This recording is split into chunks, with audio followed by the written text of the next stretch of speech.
Je te souhaite la bienvenue. Juste avant de commencer, une petite information. Cette vidéo est extraite de l'émission en direct La Ligne Rouge des Hauts Potentiels dans laquelle tu peux poser tes questions et obtenir une réponse personnalisée. Cette émission est diffusée en direct chaque jeudi soir à 19h, heure de Paris, 13h, heure de Montréal, dans le groupe Facebook privé des élèves de l'Université des Hauts Potentiels. Si tu ne fais pas encore partie de ce groupe d'entraide et de bienveillance, tu peux y accéder en devenant élève de l'université. Pour cela, il te suffit juste de télécharger une première formation offerte dans le cadre de cette campagne de sensibilisation au haut potentiel. Le lien se trouve en description de cette vidéo ou en description du podcast. C'est tout simple, tu m'indiques à quelle adresse je dois t'envoyer la formation et tu la reçois tout de suite. Une question de Catherine qui me dit comment se mettre en mouvement, sortir de la paralysie quand on veut changer de métier. On ne veut plus de celui-là, mais on ne sait pas encore quel métier on veut faire. Enjeu trop élevé, celui de la vocation.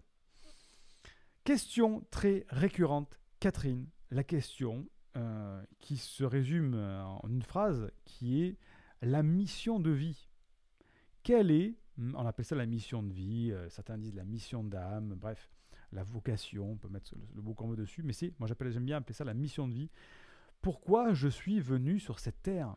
Quel est mon feu sacré? Qu'est-ce qui m'anime? Pourquoi je suis bon? Et pourquoi les gens sont contents quand je fais ça pour eux? Il y a quelque chose qui regroupe tous ces points communs, ce en quoi je suis bon, ce en quoi je prends du plaisir, ce en quoi je suis compétent, ce dont ont besoin les gens, avec quoi je peux gagner de l'argent aussi, il ne faut pas se le cacher non plus. Hein.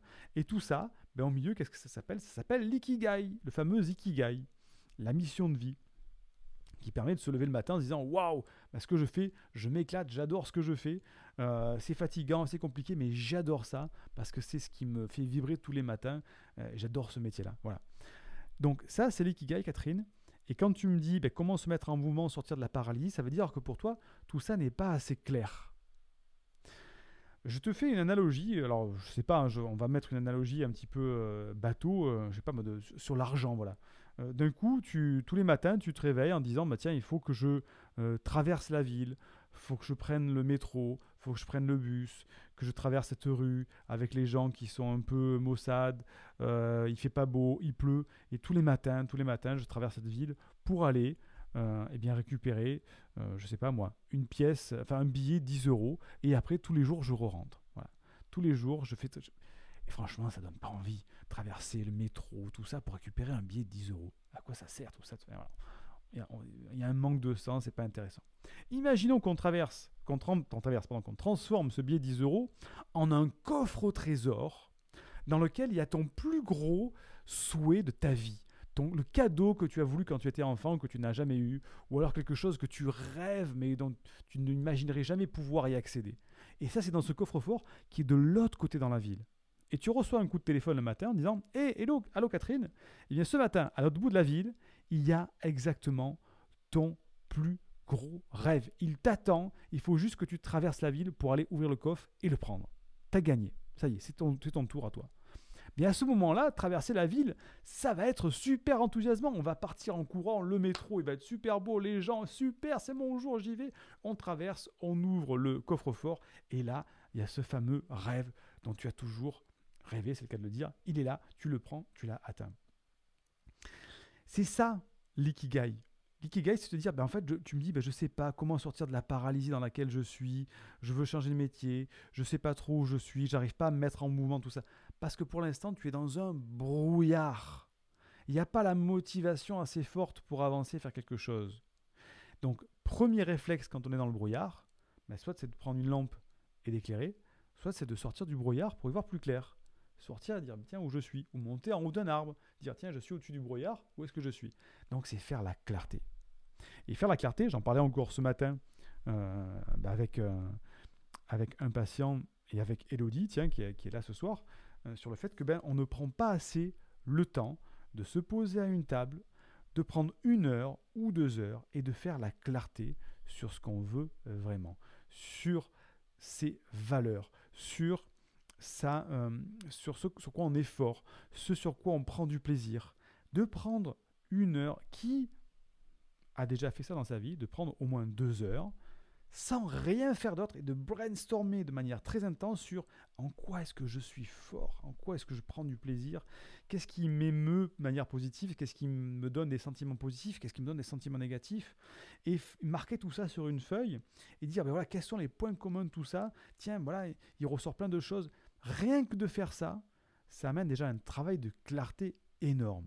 Certes, on peut tomber sur plusieurs idées, mais on a déjà évacué tout un tas d'idées qui n'étaient pas bonnes parce qu'effectivement, ça me plaît, mais quand j'y réfléchis de plus près pendant une demi-heure, je ne me vois pas faire ça toute ma vie. Ou alors tiens, j'ai pris le temps d'y réfléchir et je me suis rendu compte que ça m'a jamais plu tant que ça. Ou tiens, je me rends compte que ce que je veux faire, en fait, personne ne va en vouloir. Donc est-ce que c'est pas quelque chose à... Et ça permet, quand on met les choses à plat, de faire la clarté sur ses valeurs, faire la clarté sur ses forces, faire la clarté sur comment te perçoivent les gens autour de toi. On a souvent des gens de notre famille, des collègues de bureau, des amis, qui nous perçoivent très différemment de la manière dont on se perçoit soi-même.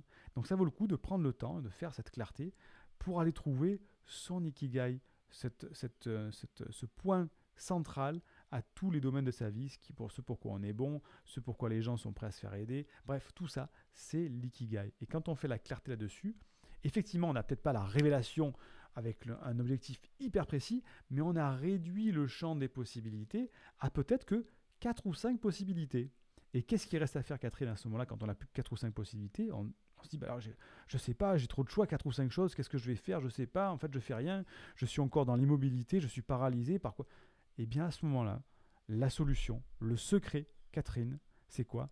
C'est de tester. Il faut tester si tu as plusieurs possibilités. Tu ne pourras jamais savoir tant que tu ne passes pas à l'action et que tu ne testes pas. Est-ce que je dois faire gardien de mouton? Est-ce que je dois travailler dans une banque? Ou est-ce que je dois être, vivre comme un Robinson Crusoe sur une île perdue? Tant que je n'ai pas essayé, je ne sais pas. Donc, il faut tester. Ok, j'ai 3 opportunités, 3 solutions qui me viennent à l'esprit. Tiens, est-ce que je dois faire gardien de chèvre? Je vais essayer. Quelle est la première action que je peux mettre en place dès demain matin pour essayer de garder les chèvres? Je vais voir autour de moi s'il n'y a pas un gardien de chèvre ou s'il n'y en a pas, je vais chercher un endroit où il y en a et je vais essayer. Il faut mettre en place des petits pas, c'est ce que je dis tout à l'heure, des petits pas pour pouvoir avancer vers ces objectifs. Et si tu te rends compte que gardien de chèvre, ça ne te correspond pas, eh bien tu vas tester travailler à la banque. Ok, travailler à la banque, comment je peux faire? Tiens, est-ce que j'ai une formation? Tiens, je ne suis pas formé, il faut que je me forme. Et à chaque fois, on implémente comme ça, au fur et à mesure, des petits pas vers la solution finale. Mais il n'y a rien de jamais magique. Il n'y a pas la marraine, la bonne fée, qui va arriver comme dans Cendrillon, qui va dire « Ting ! Voilà la solution magique. Tu y as réfléchi pendant 2 heures. Voici la solution qui va te convenir toute ta vie. » Non, il faut tester, il faut expérimenter. Et à chaque fois, tu vas gagner en clarté, Catherine, et tu vas savoir de plus en plus précisément vers où tu dois aller. Tu me dis, on ne sait pas encore quel métier on veut faire. Justement, alors, la formation Ikigai, celle que j'ai faite, et donc, je répète à chaque fois, c'est une formation qui te permet justement de retrouver beaucoup plus de clarté par rapport à ça. Faire le point pendant 2 heures sur tout son fonctionnement pour avoir cette clarté-là. Bref, j'espère t'avoir aidé, Catherine. Indique-moi en description à quelle adresse t'as envoyé la formation offerte qui s'intitule « Canalise tes pensées envahissantes et profite de l'instant présent ». Et surtout, partage cette vidéo à une personne de ton entourage que ça pourrait aider. Et n'oublie pas, comme le disait Einstein, la folie c'est de faire toujours la même chose et de s'attendre à un résultat différent. Si tu veux t'épanouir avec ta douance, c'est le moment d'utiliser le bon mode d'emploi, celui qui fonctionne avec toi, et de changer pour faire de cette terre un monde meilleur.